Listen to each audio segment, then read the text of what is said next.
안녕하세요. 원피스 도서관 원구입니다. 현재 해외 커뮤니티는 엘바프의 비밀이 풀렸다는 이야기로 굉장히 뜨거운데요.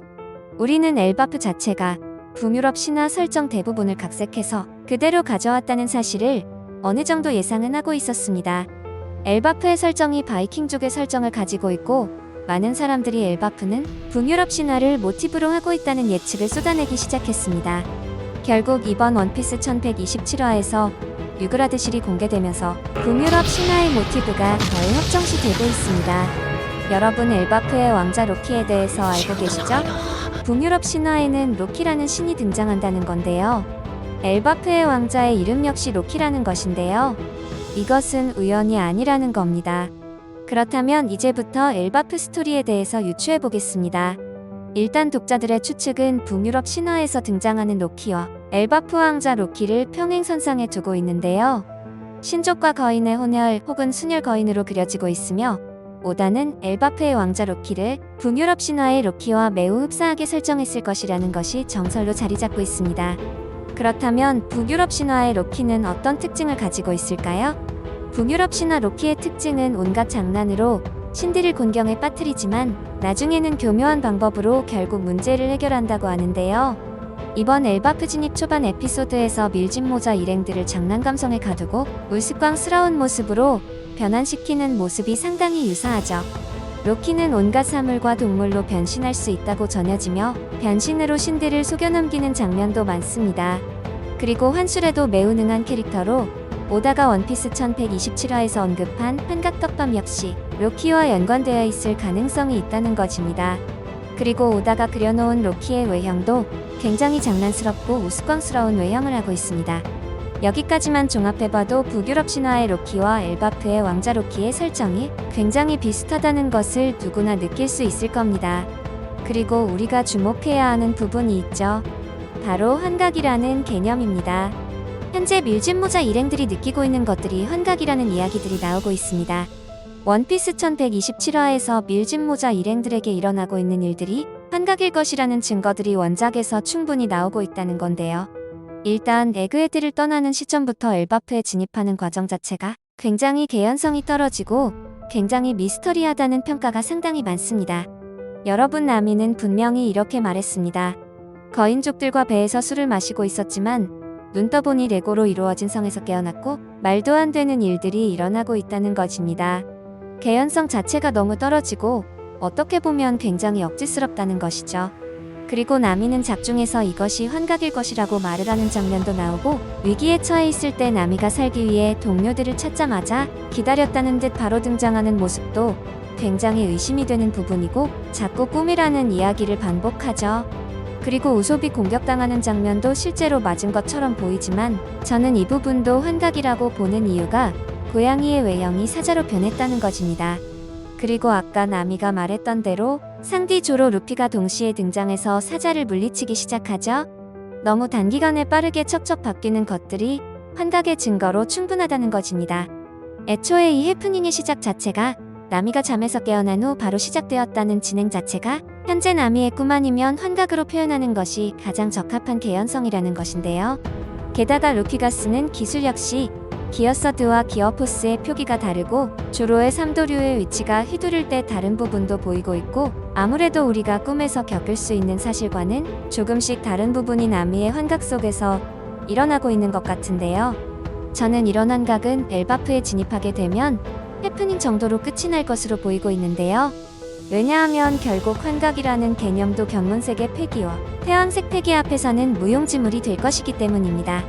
이미 루피와 조로급 폐기의 수준이면 정말 사왕급 이상의 능력이 아니면 통하기 힘들다는 것이죠.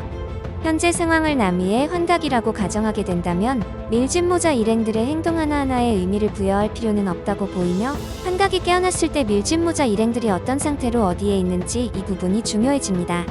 그리고 환각을 일으키는 술은 나미 혼자서만 마신 것이 아니기 때문에 다른 동료들 역시 환각 상태에 있을 가능성이 매우 큰데요. 여러분, 환각하면 떠오르는 인물이 있죠. 바로 조로입니다. 조로는 와노쿠니 전투에서 사신의 환각을 보게 되죠. 와노쿠니에서 킹을 완전히 쓰러뜨리고 잠시 과거를 회상한 뒤 그 녀석을 이겨서 세계 최강의 대거모가 되는 날까지 지옥의 왕이 되어주도록 하겠다고 말하며 쓰러졌고 이후 1038화에서 영약의 부작용으로 인해 회복되었던 누적 데미지가 배로 되돌아오면서 몸이 움직여지지 않는 데다 갑자기 눈앞에 사신을 형상화한 해골이 나타나 당장이라도 자신에게 대낮술이 들으려고 하는 모습이 연출되죠. 저는 이번 환각의 떡밥이 조로의 와노쿠니에서 봤던 환각의 떡밥과 연결될 수도 있다는 생각을 해보고 있습니다. 오다 역시 결국 와노쿠니에서 조로에게 뿌렸던 환각 속 사신을 회수해야 하기 때문이죠.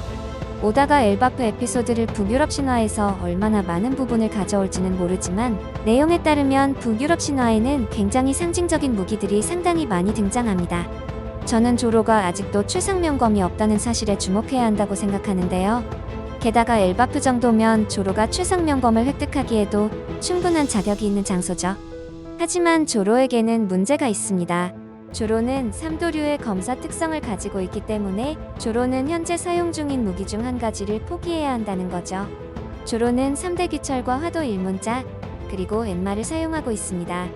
저는 오다가 엔마는 조로가 마지막까지 가져갈 뜻으로 만들었다고 생각하는데요. 엔마는 최근 원피스 전투 메타에 완벽하게 맞아떨어지는 속성을 가지고 있습니다. 엔마는 조로의 무장색 패기를 더욱 공격적으로 빨아들이는 모습을 보였고 이때 조로가 자신의 폐왕색을 자각하고 모든 힘을 개방하면서 폐왕색을 검에 휘감는 것이 가능하게 되었다는 것입니다. 과도한 패기 흡수로 인해 장시간 사용 시 목숨이 위험해질 수 있는 건 동일해도 무장색만 흡수시켜 미라가 되었던 첫 사용 때와 달리 무장색과 폐왕색을 함께 흡수시킨 덕에 안정성이 대폭으로 상승했기 때문에 엔마는 조로의 핵심으로 자리 잡았습니다. 저는 3대 귀철을 대체하지 않을까 하는 생각을 하고 있는데요. 3대 귀철은 작중 도검 체계에 따른 등급 분류는 예검으로 들어가고 초대가 최상명검이고 2대는 명검, 3대는 예검으로 등급이 자꾸 떨어진다고 보시면 됩니다. 와노쿠니 편에서 밝혀지길 사용자의 패기를 빨아먹어 사용자를 말려 죽이는 요도의 특성을 약화시키기 위해 고의적으로 못 만들어 위력을 희생했다고는 하지만 실제로 2대 귀철과 같은 명검 등급의 엔마는 조로의 무장색을 지 멋대로 빨아들여 조로의 의도보다 몇십 배나 강력한 출력을 내버렸고 이후 폐왕색을 각성한 이후에야 겨우 제어하게 되면서 3대 귀철의 의미와 쓰임새가 약간 애매해졌죠. 초대 귀철을 얻게 된다면 3대 귀철을 대체하면서 조로의 세 자루의 검이 가장 완벽한 밸런스를 가지게 될 거라고 생각합니다. 하지만 조로가 3대 귀철을 흑도로 만드는 데 성공한다면 괜찮다는 의견들도 상당히 많이 보이는데요. 여러분 흑도 각성의 조건을 아시나요? 지금까지 밝혀진 정보에 따르면 미호크의 흑도 요로와 류마의 슈스이 같은 흑도는 검사의 기량에 의해 칼날이 영구적인 흑색으로 변화한 것이라는 게 밝혀졌고 일시적으로 무장색을 칼날에 입혀 휘두르는 것과는 달리 요로와 슈스이는 사용자로부터 멀찍이 떨어져도 늘 칼날이 흑색으로 유지되는 특성이 있습니다.